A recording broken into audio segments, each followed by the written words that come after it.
But honestly, this entire DAW thing discussion, which DAW is the best, is really just stupid. They all do the same thing, basically.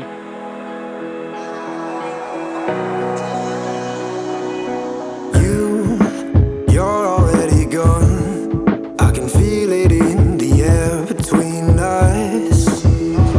Hello guys, it's a very busy day, extremely busy. I came here in the morning, sitting here still with my laptop, even didn't connect it to the sound card, just taking care of business things. The next exciting release on my AXSENS label will be out this Friday. I need to promote it properly. It's a really cool track by the Romantic Era, a band from the US making electronic music. Pretty cool concept. I will use small bits out of the track as background music for this video, so you can have a sneak peek of the upcoming release. Speaking of releases, I decided to delay my Final Warning track. I'm still struggling. Everything is working fine. It sounds a whole lot better than the previous version, but I'm still trying to find like the main synth sound for that track. I usually produce a lot of acoustic influenced music where you just pick up a guitar and you need to tweak it to make it sound good. But with synth sounds, it's hit or miss. It sometimes takes ages, and sometimes you just come up with a good synth sound immediately. Or if you have produced already a lot of tracks in that style, you got your sound sets already done and you just reuse them, tweak them a little. But I have to come up with something new that sounds different, but still sounds like Jon Sine. It's just a little bit messy right now. So one more week should be enough to make it good. Since today is actually such a boring business day, I asked you to submit me your questions on Instagram and Snapchat to do the next edition of Q&A.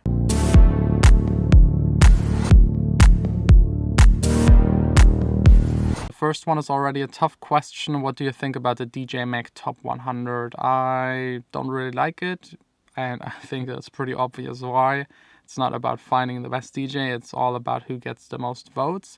I think I will maybe do an entire video about this topic. I think it's quite interesting, controversial, and I actually have an idea how to solve this entire issue. Let me know if you're interested in that. Next up, is there any alternative for the people that don't have Splice to enter the remix contest? There is an alternative download. Just write me on Facebook. You will get it as an auto response. But the second you're done and you want to upload your remix, you have to go to Splice and upload it there. There is no other way to submit your finished remix. What's the best way to get gigs? That's a tough one. That's also something I'm struggling with. There are so many DJs, so many local DJs that play for free, and I don't like playing for free. That's my job. I need to make money with it. So I'd say either produce a big hit and get gigs all around the world, or just try to do the small steps and just ask locally other DJs if you can open for them, and then maybe get in touch with the club owners, promoters, and just be present a whole lot. You need to go out and to be at those events to eventually play there. Writing emails to people that don't know you, sending out demo CDs or SoundCloud mixtapes or something like that, I don't think it will get you anywhere. I sometimes struggle to fit an instrumental to vocals. Yeah, I think first of all, of course, musically it has to fit. It should be in the same key and not clash. When it comes to the mixing,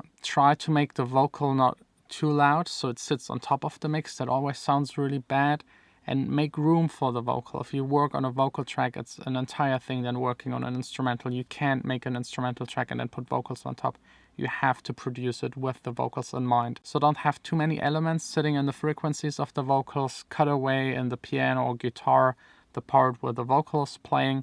Maybe even don't have a whole lot of other things playing at the same time as the vocals.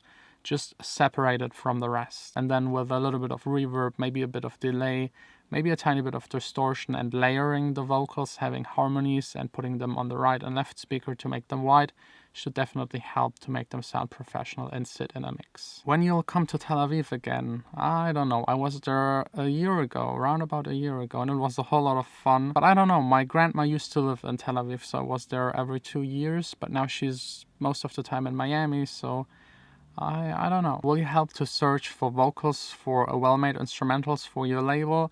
Yes, definitely. I said it already once. I will try and help you to find someone, but the instrumental has to be really, really extremely good. How can I find a vocalist and how much does it cost? this really depends. I would suggest you to try and find someone on SoundCloud. That's the easiest way. Or just listen to other people's music and then try to find out who was the singer or songwriter. When it comes to paying, it really depends. It depends how big you are, how big the singer-songwriter is, how good they are working, how fast, how much fans they have, and negotiating it, but usually it's either a fee or a percentage of whatever you make. I think this is one of the most asked questions. What's the key of the track for the remix competition of Fall?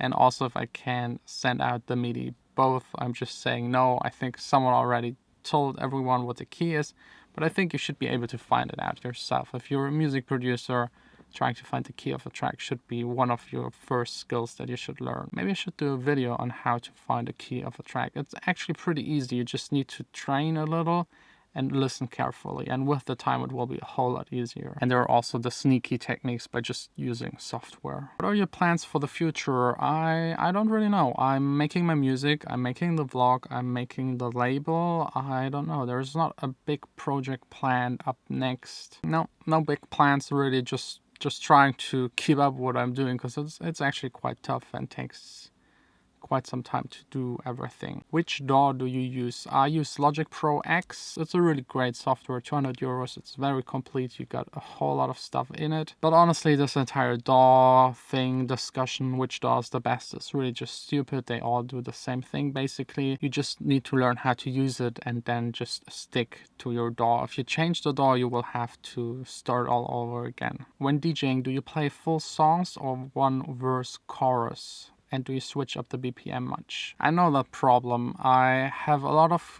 club tracks that are easy to mix. They are meant to be mixed. They have an intro and outro.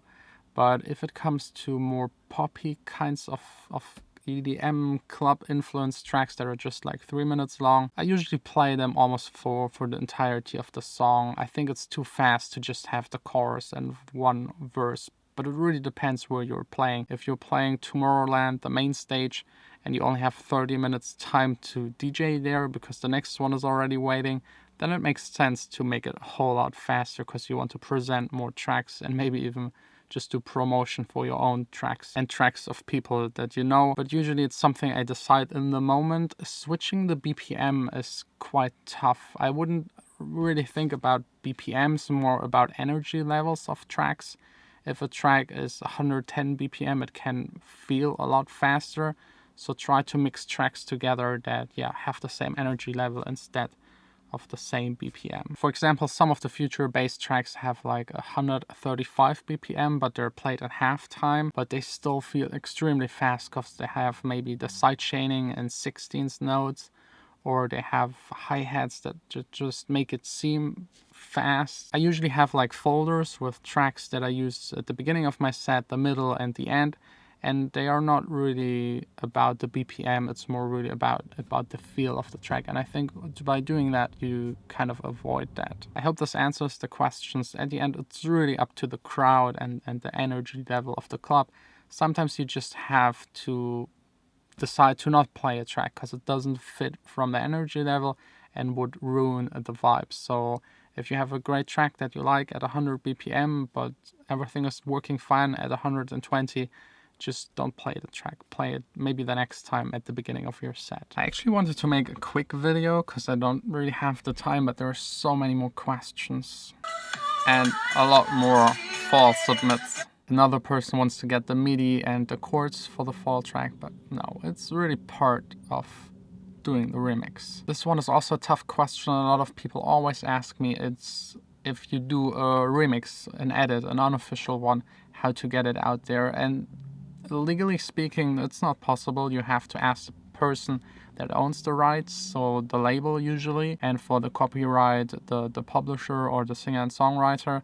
And it's tough. If you don't have a big label as a partner that has good contacts, this might not be possible, especially if you do remixes of Justin Bieber or, I don't know, Avicii and something like that. That will be hard. If you want to do edits and remixes because you can't get your hand on vocals, just do edits and remixes of people that are not that known, that maybe have the same amount of following as you. A chance to meet you. I don't know. If you want to come by here to the studio, just Just come by, say hi. I don't really mind if it's not too many people, but usually whenever I DJ somewhere, you're invited to come by. You can even try and hit me up on Snapchat or Instagram, and I'm pretty sure I will have a couple of guest list places available. I think my next gig is actually this month, at the end of this month. I don't really know. I will post it on Facebook if you're interested. Just check it out. Best studio monitors that aren't Yamaha HS. Yamaha HS are the speakers that I have. These are the big ones with the 8-inch woofer.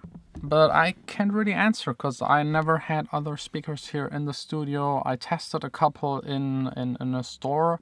I have to say the Neumanns are extremely good, but are also extremely expensive. I absolutely don't like the KRK, the yellow ones. I don't know why, but I just don't like them. A lot of people have them, but for me they're not working. And I don't mean to upset anyone. I'm sure they're great speakers, but yeah, not for me. I've seen people argue both ways when you master your own works. I would suggest to never ever master your own work. It's quite difficult because you already did your best mixing it. It's nice and better to have someone else double check it and master it. Do you recommend mixing with headphones? No. If you ask me personally, never ever mix with headphones. It's okay to write a couple of musical ideas to search for sounds and do automation and arrangement stuff, but for mixing, definitely no. Hey John, I don't see you using Isotope's Neutron anymore. Did it not work out for you? I still use it, but it's really one of the very last steps, and since I already made an entire video about it, I just choose to not show it again and again and again whenever I use it. It's still a great tool, but it's a very specific kind of tool. You won't need it on every single track. It's something that I only use when it's really necessary to use it. Should I get the JBL LSR speakers or I don't know. If you ask me which equipment to buy, I can't tell you. I haven't tested all of it. So just buy it and send it back if you don't like it, or read reviews about it. What is the highest goal you want to achieve? Tomorrowland? Tomorrowland. Yeah, I think Tomorrowland is pretty much the highest you can kind of achieve when it comes to gigs as a DJ. But to be honest, I actually already achieved my highest goal that I ever had. That was making music full time. It's working and it's fun. I can't complain. Everything that comes now is just a bonus. Oh man, that's also a tough one. How can one find motivation to go on making music when your family and friends don't like your music at all? Yeah, that's usually tough because usually family and friends are the ones that tell you a track is good and actually a track isn't good. So try to find other producers. He also wrote here he's living in a very small place on an island. There's just one other guy producing music. You know what, Sebastian, just PM me here on YouTube. I will invite you to the Jon Sine team app where other producers will give you feedback for your tracks. And then you will know more. If they all say it's shit, then it's probably shit and you should either try to improve or just try to improve. Don't give up. Because sometimes if everyone tells you that your music is bad, it's sometimes because it is really bad. But don't worry too much about it. It just takes years. If you just started out producing, it will take at least 2, 3, 4, 5, 6, I don't know. It takes a long time. It took me, I think, 4 years to have my first release. And I just didn't go to school. I just spent the entire day making music. How do you promote your tracks to Spotify playlists? There are 2 types of playlists. The ones by Spotify, there is no way to promote it and to send it there. Your distributor has to do that, and they first decide if your track is good enough because they only can send them 2 to 7 tracks. If your track isn't among the best ones that week, it doesn't get pitched to Spotify. And then there are private playlists. It's easier to get onto them, but they're not really worth a whole lot. A private playlist with 50,000 followers maybe generates you like 2,000 plays in a month. That's not a whole lot. I think you can achieve more as an... Just 1 second. Sorry. I think you can achieve way more as an artist promoting your stuff yourself than those playlists. Some of them even take money. I saw some spam emails that I got. They were taking like 1,500 to 2,500 euros to put your track into a couple of playlists, and it's not worth it. Those playlists are just generated by link gates. The people that are following these playlists actually never listen to the tracks in those playlists. So don't ever spend any money on promoting your track on Spotify directly with those playlists. It's not worth it. What do you think about the American EDM scene compared to the European one? There is not really a whole lot of difference. It's like all merged. Most of the European DJs are now playing in Vegas. No, it's more like a global market. With the internet, you can sit anywhere on this planet, make electronic music, and have a huge hit and then tour the world. It doesn't really matter. I think the only difference is that the American EDM artists are way better in promoting and way better entertainers than the European ones. But at the end, the music is basically the same. I think this Q&A is getting pretty long, so this is the last question. How can you make a guitar sound realistic if you make it in the computer with a VST? It's actually not really possible. I can, and I think most or every producer can hear immediately if it's not a real guitar.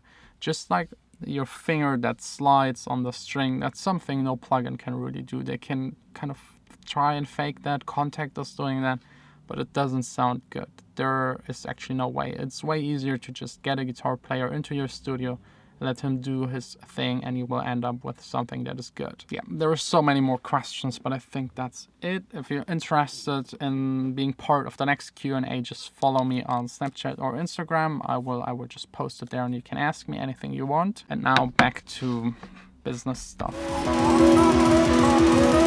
But I wanna hold on to you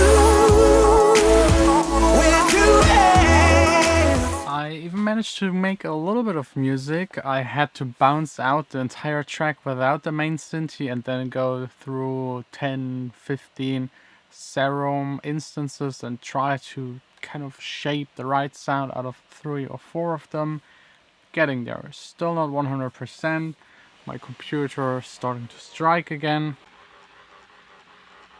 I don't know if that's good. I probably should shut it down before putting it into my backpack. Ah, as if my MacBook hurt me. I think it wants to stay on. Great, successful day in the studio. I love these days where I actually think I won't make any music at all and then I still achieve and have the time to at least work a bit on it. Got dinner back at home. One of the most important questions though hasn't been answered. And this one question is which color the car will have that we will buy. And there's just one way to find out. Are you ready? Yes. Schnick, schnack, schnuck. Schnick, schnack, schnuck. Okay. Schnick, schnack, schnuck. Yes. Fuck. I wanna hold on to you. That's the first time I ever won. No. The first time I get to decide something. Oh no. And now you're trying. Again. No. I wasn't ready. With two hands.